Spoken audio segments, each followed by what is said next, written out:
അഹമ്മദാബാദ് വിമാനത്താവളത്തിന് സമീപം air India വിമാനം തകർന്നു വീണ് 241 പേര് മരിച്ച ആ ഒരു സംഭവം രാജ്യത്തെ ഒന്നടങ്കം ദുഃഖത്തിലാക്കിയതാണ്.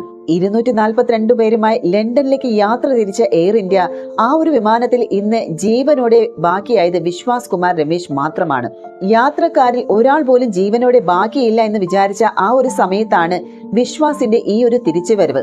ദുരന്തത്തിൽ നിന്ന് രക്ഷപ്പെട്ട വിശ്വാസ് കുമാർ പുറത്തേക്ക് വരുന്ന ആ ഒരു പുതിയ ദൃശ്യം സമൂഹ മാധ്യമങ്ങളിൽ പ്രചരിച്ചതോടുകൂടി തന്നെ വിമാന അപകടവുമായി ബന്ധപ്പെട്ട് പലതരത്തിലുള്ള ഊഹാപോഹങ്ങൾക്കാണ് വഴിവെച്ചിരിക്കുന്നത്. ഈ ഒരു വിമാനം വീണ ഹോസ്റ്റൽ പരിസരത്ത് നിന്ന് ഈ ഒരു രക്ഷാപ്രവർത്തകർക്കിടയിലേക്ക് നടന്നു വരുന്ന വിശ്വാസിന് പിന്നിൽ ആളിക്കത്തുന്ന തീയും കറുത്ത പുകയും കാണാം.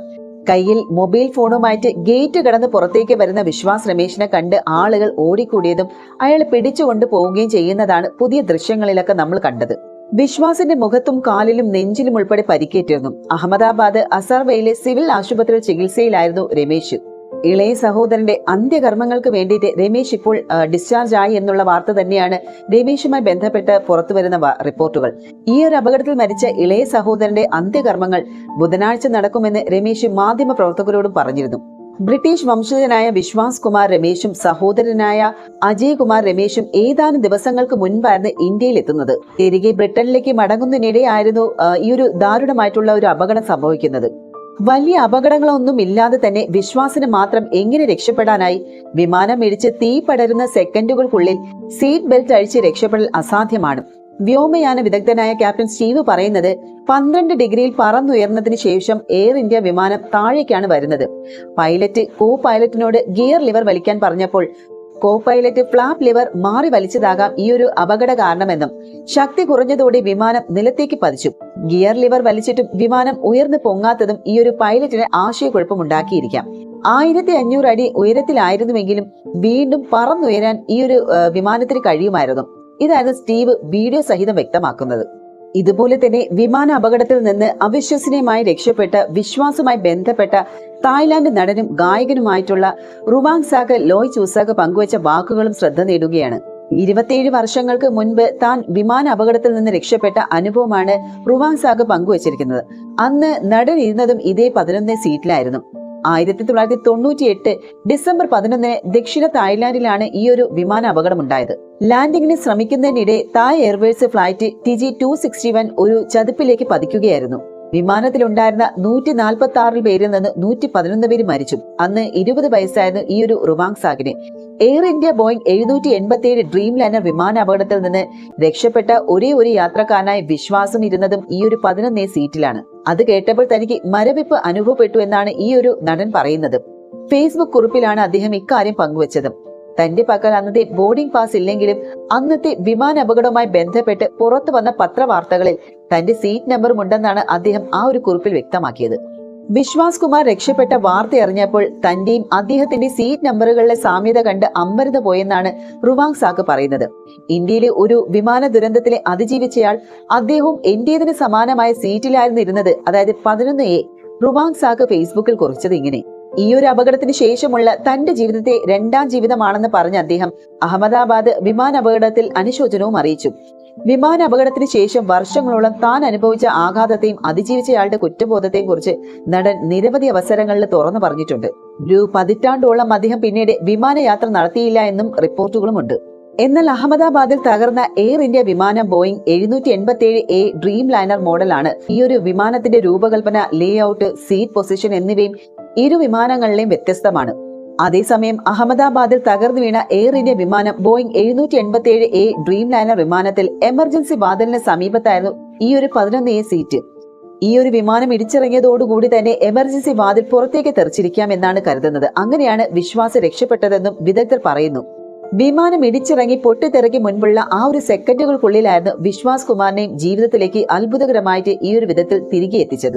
ഈ ഒരു ഫ്ലൈറ്റ് ആക്സിഡന്റ് എങ്ങനെ സംഭവിച്ചിട്ടുണ്ടാകാം, അല്ലെങ്കിൽ ഇതിന് കാരണം എന്തായിരിക്കും? ഇതായിരിക്കും എല്ലാവരും ആലോചിക്കുന്ന ഒരു കാര്യം. പക്ഷേ അതിലേക്ക് പോകുന്നതിന് മുൻപായിട്ട് തന്നെ ഈ ഒരു വിമാനത്തെക്കുറിച്ച് നമ്മൾ ആദ്യം ഒരല്പം മനസ്സിലാക്കണം.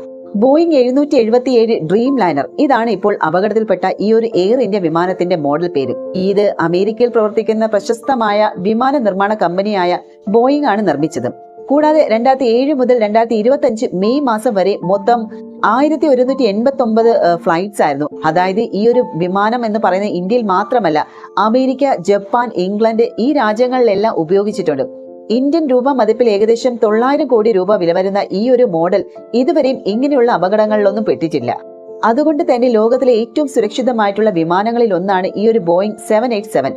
ഇങ്ങനെയായിരുന്നു ഈ ഒരു വിമാനത്തിന്റെ ഒരു റെപ്യൂട്ടേഷൻ എന്ന് പറയുന്നത്. എന്നാൽ ഇങ്ങനെ ഒരു വിമാനമാണ് ഇപ്പോൾ ഇത്രയും ഗുരുതരമായ ഒരു അപകടത്തിൽ പെട്ടിരിക്കുന്നത്. അതുമാത്രവുമല്ല, അടുത്തിടെയാണ്, ചില ദിവസങ്ങൾക്ക് മുൻപാണ് ഇത് സർവീസ് എല്ലാം അവസാനിപ്പിച്ച് ഫ്രഷ് ആയിട്ട് വന്നത്. എന്നിട്ട് പോലും ആരും പ്രതീക്ഷിക്കാത്ത രീതിയിലാണ് ഇത് മറ്റൊന്ന് സംഭവിച്ചത്. വിധി തീർച്ചയായും മറ്റൊന്ന് തന്നെയാണ്. ഇപ്പോൾ ഈ ഒരു വിമാന അപകടത്തെക്കുറിച്ച് അറിഞ്ഞ പലരും ഈ ഒരു അപകടം സംഭവിച്ചതിന്റെ കാരണം എന്താണെന്നുള്ള ഒരു ചോദ്യമായിരുന്നു ചോദിക്കാൻ തുടങ്ങിയത്. ഈ ഒരു വിമാനം ടേക്ക് ഓഫ് ചെയ്യുന്നതിന് മുൻപ് അതിന്റെ സുരക്ഷിതത്വം ഉറപ്പാക്കാനായി അതിന്റെ പ്രൊട്ടക്ഷൻ ടീം എല്ലാം പരിശോധിക്കും. അവരുടെ കയ്യിലുള്ള ചെക്ക് ലിസ്റ്റ് ഉപയോഗിച്ച് ഓരോ ഘടകങ്ങളായി തന്നെ അവർ ടിക്ക് ചെയ്തു കൊണ്ടുപോകും. അതിനുശേഷമാണ് ഈ ഒരു പൈലറ്റ് ടേക്ക് ഓഫിന് ഏകദേശം 1 മണിക്കൂർ മുൻപായി തന്നെ എത്തി ഈ ഒരു fuel engine condition, radio radar connection, software system ഇവയെല്ലാം ശരിയാണോ എന്ന് പരിശോധിച്ച് എല്ലാം ഓക്കെ ആണോ എന്ന് ഉറപ്പുവരുത്തും. പൈലറ്റ് ഓക്കെ പറഞ്ഞതിന് ശേഷമാണ് ആ ഒരു വിമാനം പറക്കാൻ തയ്യാറാകുന്നത്. അതുപോലെ തന്നെ ഈ ഒരു ഫ്ലൈറ്റും എല്ലാ പരിശോധനകളും കഴിഞ്ഞ് ആകാശത്തേക്ക് പറന്നു. പക്ഷേ അടുത്ത 1 മിനിറ്റിൽ തന്നെ ഭൂമിയിലേക്ക് വീണ് ഒരു വലിയ ദുരന്തം തന്നെ സംഭവിച്ചു. അതുകൊണ്ട് തന്നെ ഇതൊരു എഞ്ചിൻ പ്രോബ്ലം ആയിരിക്കാം എന്നാണ് പലരുടെയും സംശയം. ഇതേ മോഡൽ വിമാനം ഓടിച്ചിട്ടുള്ള പൈലറ്റായ അരുൺ വഴി പറഞ്ഞതും ഇങ്ങനെയാണ്. 2014 ഈ ഒരു പൈലറ്റാണ് ഇപ്പോൾ അപകടത്തിൽപ്പെട്ട ഈ ഒരു ഫ്ലൈറ്റിനെ അമേരിക്കയിൽ നിന്ന് ഇന്ത്യയിലേക്ക് കൊണ്ടുവന്ന് ഇറക്കിയത്. അപ്പോൾ മുതൽ 11 വർഷമായി ഒരു പക്ഷിയെ പോലെ യാത്രക്കാരെ എല്ലാം സുരക്ഷയോടുകൂടി കൊണ്ടുപോയി വന്ന ഒരു വിമാനം ഇപ്പോൾ കത്തിക്കരിഞ്ഞുപോയി. പരമാവധി 13,500 കിലോമീറ്റർ ദൂരം പറക്കാൻ കഴിയുന്ന ഈ ഒരു ഫ്ലൈറ്റ് വെറും 3 കിലോമീറ്റർ മാത്രമേ കടന്നുള്ളൂ. ആ 3 കിലോമീറ്റർ പോലും കടക്കാതെ പെട്ടെന്ന് നിലത്ത് വീണിട്ടുണ്ടെങ്കിൽ അതിന്റെ എഞ്ചിൻ ഫെയിലിയർ തന്നെയാണ് സാധ്യത എന്ന് ആ ഒരു ഫ്ലൈറ്റിന്റെ മുൻ പൈലറ്റായ അരുൺ മണി പറഞ്ഞത്. കാരണം ആ ഒരു ഫ്ലൈറ്റ് ടേക്ക് ഓഫ് ആയ ആ ഒരു സമയത്ത് ആ ഒരു വിമാനത്താവളത്തിൽ ഒരു അറ്റ്മോസ്ഫിയറിക് ഡിസ്റ്റർബൻസ് ഇല്ലായിരുന്നു. വളരെ ക്ലിയർ ആയിരുന്നു. അതായത് മോശം കാലാവസ്ഥ, മൂടൽ മഞ്ഞ്, കനത്ത മഴ, കാറ്റ്, പക്ഷികളുടെ പ്രശ്നം എന്നിങ്ങനെ യാതൊരു പ്രശ്നവും അല്ലെങ്കിൽ ബുദ്ധിമുട്ടുകളോ ഇല്ലായിരുന്നു. അതുകൊണ്ട് തന്നെ ഈ കാര്യങ്ങളെല്ലാം ആസ്പദമാക്കി നോക്കുമ്പോൾ എഞ്ചിൻ ഫെയിലിയർ ആണ് ഇതിന് പ്രധാനപ്പെട്ട കാരണമെന്നാണ് മറ്റു ചില പൈലറ്റ്സുമാരും അവരുടെ അഭിപ്രായം വ്യക്തമാക്കുന്നത്. എന്നാൽ ഇതിനേക്കാൾ ഉപരി പ്രധാനപ്പെട്ട സംശയം ഉയർന്നതെന്ന് വെച്ചാൽ ഈ ഒരു അപകടത്തിൽപ്പെട്ട ഫ്ലൈറ്റിലെ അത്യാധുനികമായിട്ടുള്ള ടെക്നോളജിയുള്ള 2 എഞ്ചിൻസ് ആണ് ഉള്ളത്. അങ്ങനെയാണെങ്കിൽ ഒരേ സമയം രണ്ടും എങ്ങനെ ഫെയിലിയർ ആകുമെന്നും, ഒന്ന് പ്രവർത്തിച്ചില്ല എന്നുണ്ടെങ്കിൽ മറ്റൊരു എഞ്ചിൻ പ്രവർത്തിക്കേണ്ടതല്ലേ? എന്നാൽ ഇതിനും നമ്മുടെ പൈലറ്റായ അരുൺ വഴി പറഞ്ഞത് ഒരു വിമാനം ടേക്ക് ഓഫ് ചെയ്യാൻ കുറഞ്ഞത് 90% ട്രസ്റ്റ് വേണം. അതേസമയം ആ വിമാനം ഒരു ചിട്ടയിൽ സ്ഥിരമായി പറക്കണമെങ്കിൽ കുറഞ്ഞത് 70% പവർ ആവശ്യമാണ്. ഈ ഒരു പവർ മുഴുവനും ആ 2 എഞ്ചിനിൽ നിന്നുമാണ് വരുന്നത്. അതുകൊണ്ട് അതിൽ ഒന്ന് ഫെയിലിയർ ആയാൽ പോലും ഫ്ലൈറ്റിന് കിട്ടുന്ന ട്രസ്റ്റ് 50% താഴെയാകും. അതുകൊണ്ട് തന്നെ വിമാനം താഴേക്ക് വീഴാനുള്ള സാധ്യതയുമുണ്ട്. അങ്ങനെയാണെങ്കിൽ 250 ടൺ ഭാരമുള്ള ഈ ഒരു എയർ ഇന്ത്യ വിമാനത്തിൽ ഒരു എഞ്ചിൻ ഫെയിലിയർ ആയാൽ പോലും താഴെ വീണിട്ടുണ്ടാകുമെന്ന് അദ്ദേഹം പറയുന്നു. എന്നാൽ അതുപോലെ തന്നെയായിരുന്നു അവിടെ ഈ ഒരു പൈലറ്റ് മേഡേ കോളിലും പറഞ്ഞത്. അതായത് വിമാനത്തിന് ടേക്ക് ഓഫ് ചെയ്യാനുള്ള ട്രസ്റ്റ് കിട്ടുന്നില്ല, അതായത് പൈലറ്റിന് ഉയരാനുള്ള ഒരു ഉന്ത് ശക്തി കിട്ടുന്നില്ല എന്നത്. അതുകൊണ്ട് വിമാനത്തിന് മേലേക്ക് പറക്കാനും കഴിയുന്നില്ല എന്നാണ് അദ്ദേഹം പറഞ്ഞത്. അപ്പോൾ ഈ ഒരു വിവരങ്ങളെയൊക്കെ അടിസ്ഥാനമാക്കി നോക്കുമ്പോൾ എഞ്ചിനുകൾ പരിശോധിച്ച് ക്ലിയറൻസ് നൽകിയ ആ ഒരു എഞ്ചിനീയേഴ്സ് അശ്രദ്ധയായി ഇതെല്ലാം ചെയ്തിരിക്കാൻ സാധ്യത എന്നാണ് പറയുന്നത്. കൂടാതെ മറ്റൊരു ദുഃഖകരമായ വസ്തുത എന്ന് പറയുന്നത് 30 വർഷത്തെ അനുഭവ പരിചയവും 9,300 മണിക്കൂർ ഫ്ലൈറ്റ് ഓടിച്ച് പരിചയമുള്ള ആ പൈലറ്റിന് പോലും ആ വിമാനത്തെ രക്ഷിക്കാനാകാതെ പോയി. കാരണം ടേക്ക് ഓഫ് ആയ 1 മിനിറ്റിനുള്ളിൽ തന്നെ ആ ഒരു വിമാനം അപകടത്തിൽപ്പെട്ടതുകൊണ്ട് പൈലറ്റിന് അതിന്റെ നിയന്ത്രണം തിരികെ കൊണ്ടുവരാൻ ഒരു സമയം ലഭിച്ചില്ല. ചിലപ്പോൾ എന്തെങ്കിലുമൊക്കെ ചെയ്ത് ആ ഫ്ലൈറ്റിനെ ലാൻഡ് ചെയ്യാൻ ശ്രമിച്ചിട്ടുണ്ടെങ്കിൽ കൂടി അതിനെ അവിടെ സൗകര്യം പോലും ഇല്ലായിരുന്നു. കാരണം അതൊരു റെസിഡൻഷ്യൽ ഏരിയയിലാണ് ആ ഒരു വിമാനം അകപ്പെട്ടത്. കൂടാതെ ഈ ഒരു വിമാനം അസംബിൾ ചെയ്ത ബോയിങ് കമ്പനിയിൽ ജോലി ചെയ്ത സാം എന്നുള്ള ഒരു അമേരിക്കൻ എഞ്ചിനീയർ പറഞ്ഞതും ഇതൊരു പ്രത്യേക മോഡൽ AM ഡ്രീം ലൈനർ വിമാനമാണ്. ഇതിന്റെ ഫ്ലൈറ്റ് അസംബിൾ ചെയ്യുന്ന പ്രോസസ്സിൽ ചില ഗണ്യമായ നിർമ്മാണ പിഴവുകൾ ഉണ്ടായിരുന്നുവെന്നും, ഉദാഹരണത്തിൽ വിമാനത്തിന്റെ ശരീരത്തിൽ കാണാനാകാത്ത വിധത്തിൽ ചെറിയ വിടവുകളും ഉണ്ടായിരുന്നു. ഇത് അദ്ദേഹം പറഞ്ഞു. ഇത് ആദ്യ കാലഘട്ടത്തിൽ വലിയ പ്രശ്നങ്ങളൊന്നും ഉണ്ടാകില്ല. എന്നാൽ 1000 തവണയ്ക്ക് മുകളിൽ ഇത് യാത്ര ചെയ്താൽ അതിലൂടെ വിമാന അപകടം സംഭവിക്കാൻ സാധ്യതയുണ്ടെന്നാണ് അദ്ദേഹം മുന്നറിയിപ്പ് നൽകിയിരുന്നത്. പക്ഷേ ബോയിങ് കമ്പനി അത് ഗൗരവത്തിലെടുത്തില്ല. ഇപ്പോൾ സംഭവിച്ച എയർ ഇന്ത്യ ഡ്രീം ലൈനർ അപകടം അവിടെ പറഞ്ഞതുപോലെ 1000 തവണയ്ക്ക് മുകളിലാണ് യാത്രയും ചെയ്തത്. അതുകൊണ്ട് തന്നെ ബോയിങ്ങിന്റെ നിർമ്മാണ പിഴവുകളാണോ കാരണമെന്ന് സംശയം വരുന്നുണ്ട്. കൂടാതെ ഈ ഒരു വിമാനം അഹമ്മദാബാദിലേക്ക് പറക്കുന്നതിന് മുൻപ് ഡൽഹിയിൽ നിന്നും വന്നതുമാണ്.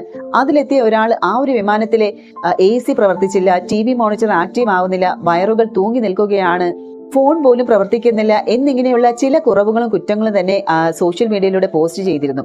അതായത് വിമാനത്തിന്റെ ഇടത്തെ ചിറകിൽ ചെറിയ കുലുക്കമുണ്ടായിരുന്നു എന്ന് അദ്ദേഹം അതിൽ പറഞ്ഞു.